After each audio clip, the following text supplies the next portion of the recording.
तो हेलो दोस्तों, आप देख रहे हैं इनविंसिबल वन। दोस्तों, इंडिया में विदाउट लाइसेंस अगर 1911 का शौक पूरा करना है तो 1911 CO2 गन्स में मेरे पास बहुत सारे मॉडल अवेलेबल हैं। दोस्तों, 177 कैलिबर की एयर गन्स हैं, no licence needed all over India.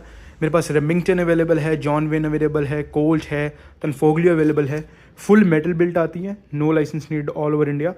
दोस्तों, इनमें प्लास्टिक की ग्रिप्स आती हैं, पर अगर आप चाहते हैं तो इसमें हम रियल वुड की ग्रिप्स लगा सकते हैं, तो रियल वुड एंड मेटल।